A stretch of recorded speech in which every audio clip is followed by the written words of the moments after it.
नमस्कार मंडळी, श्री स्वामी समर्थ. स्वामी समर्थ तुमच्या सर्वांच्या सर्व इच्छा आकांक्षा पूर्ण करो हीच मी स्वामींच्या चरणी प्रार्थना करते आणि आपल्या आजच्या व्हिडिओला सुरुवात करते.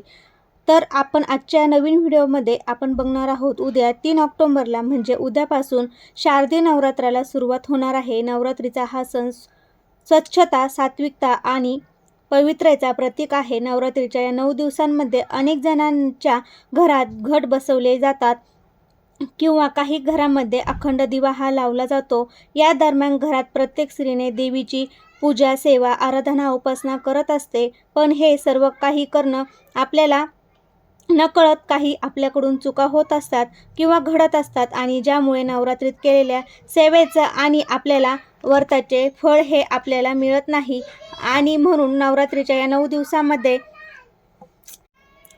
तर ह्या चुका आपल्याकडून घडत असतात. तर आपल्याला नवरात्रीमध्ये या 2 भाज्या अजिबात खायच्या नाही आहे. जर कळत न कळत आपल्याकडून ह्या चुका जर झाल्या, ह्या भाज्या खाण्यात गेल्या तर माता लक्ष्मी ही आपल्यावरती नाराज होते. म्हणून आपल्याला नवरात्रीमध्ये घरामध्ये ह्या भाज्या करायच्या नाही. घरातून काढता पाय लक्ष्मी घेते. आपली संपत्ती जी आहे तर ती वारंवार संकट येऊन कमी होते. कोणत्याही भाज्या आहेत तर त्या आपल्याला या नवरात्रीच्या 9 दिवसांमध्ये खायच्या नाही. त्याबद्दलची संपूर्ण माहिती मी तुम्हाला आजच्या या व्हिडिओमध्ये देणार आहे.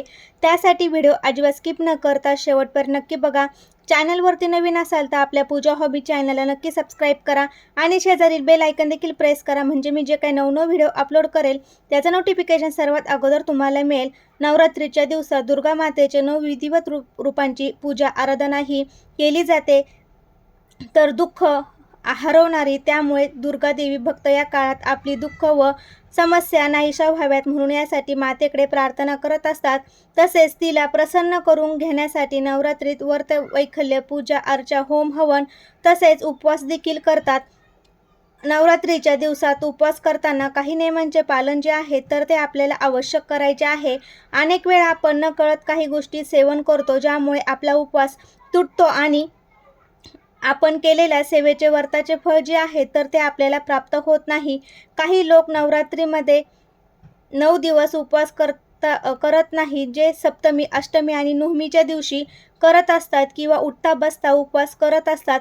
त्रिरात्री व्रत असे म्हणतात. जे लोक प्रतिपदा आणि अष्टमी व्रत करतात त्यांना युग्मरात्री व्रत म्हणतात. तसेच जो व्यक्ती पहिल्या आणि शेवटच्या दिवशी व्रत करतो त्याला एक रात्री व्रत असे म्हटले जाते.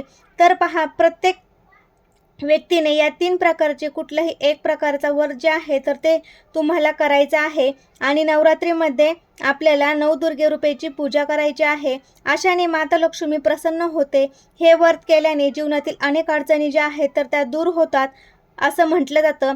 प्रत्येक व्यक्तीने नवरात्रीमध्ये उपवास करायचा आहे किंवा आपल्याला काही नियम आहे तर ते देखील पाळायचे आहे. यानंतर कोणते पदार्थ जे आहे तर ते तुम्ही या उपवासाच्या दरम्यान खायचे नाही. आपल्याला पलंगावर झोपायचं नाही, जमिनीवर झोपायचं आहे. जमिनीवर झोपणं शक्य नसेल तर तुम्ही लाकडी फळी जी असते तर त्यावर तुम्ही झोपायचं आहे. जो व्यक्ती नवरात्रीचे व्रत करतो त्या व्यक्तीने मऊवरती उशीवर म्हणजे मऊ जी गादी आहे त्यावरती झोपायचं टाळायचं आहे. तसेच उपवास करणाऱ्यांनी अन्न आहे तर ते खाऊ नये. शक्य झाल्यास फळाहार करावा. व्रत करणाऱ्या व्यक्तीने ब्रह्मचार्याचे पालन करायचे आहे. कुणाला शिव्या देणे आपल्याला टाळायचं आहे.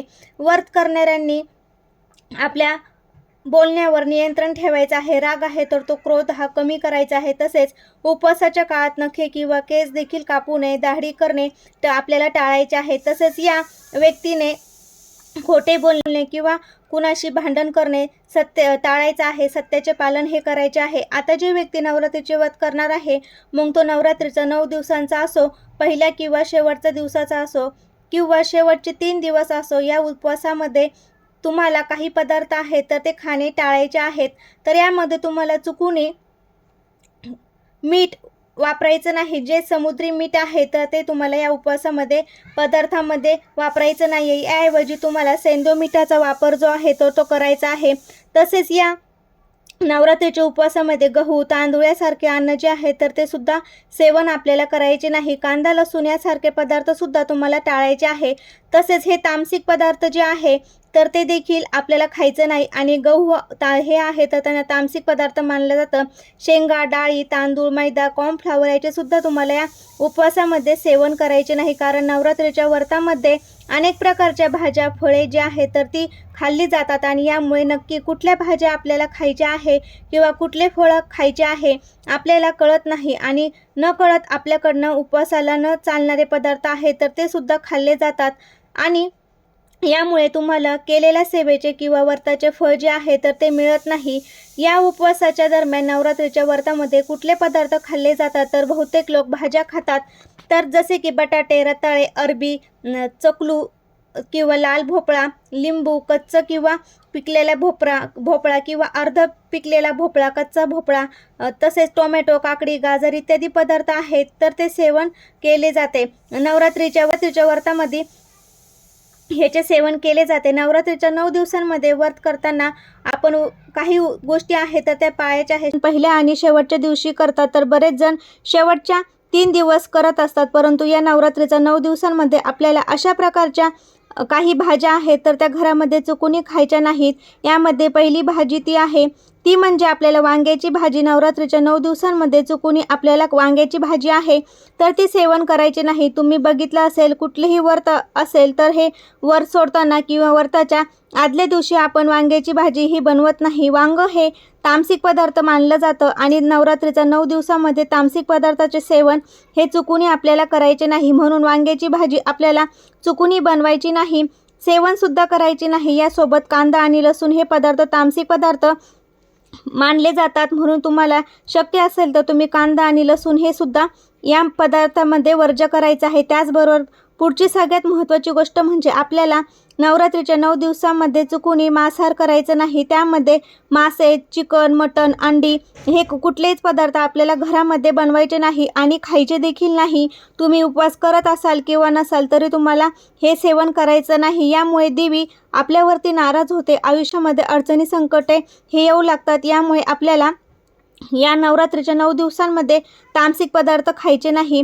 पुढची गोष्ट म्हणजे नवरात्रीच्या 9 दिवसांमध्ये आपल्याला काळ्या उडदाची मसूर डाळ या ज्या डाळी आहे तर त्याचे देखील आपल्याला सेवन करायचे नाही. नवरात्रीच्या 9 दिवसांमध्ये आपल्याला कोणते पदार्थ आहेत तर लिंबू आपल्याला कापायचं नाही. तसेच लिंबाचं सेवनसुद्धा करायचं नाही. त्याचबरोबर अडचणी संकटे हे येऊ लागतात. यामुळे आपल्याला चुकूनही मांसाहार हा पदार्थ बनवायचा नाही. पुढील गोष्ट म्हणजे नवरात्रीच्या 9 दिवसांमध्ये आपल्याला दिवसभरामध्ये काळे तीळ उडीद काळ्या उडदाची डाळ मसूर डाळ या ज्या डाळी आहेत तर त्या डाळींचे सुद्धा सेवन करायचे नाही. तसेच या नवरात्रीच्या 9 दिवसांमध्ये आपल्याला आहे तर लिंबू देखील प्यायचं नाही किंवा कापायचं नाही. लिंबाचं सेवनसुद्धा करायचं नाही. त्याचबरोबर आपल्याला नवरात्रीमध्ये 9 दिवसांमध्ये ओलांडलेले म्हणजे अन्न म्हणजे शिळे जे अन्न आहे ते देखील आपल्याला खायचे नाही. नवरात्रीमध्ये तुम्ही राजगिऱ्याची भाजी भेंडी त्याचप्रमाणे तुम्ही बटाट्याची भाजी रताळ्याची भाजी अशा या भाज्यांचे सेवन करायचे आहे. श्री स्वामी समर्थ. धन्यवाद.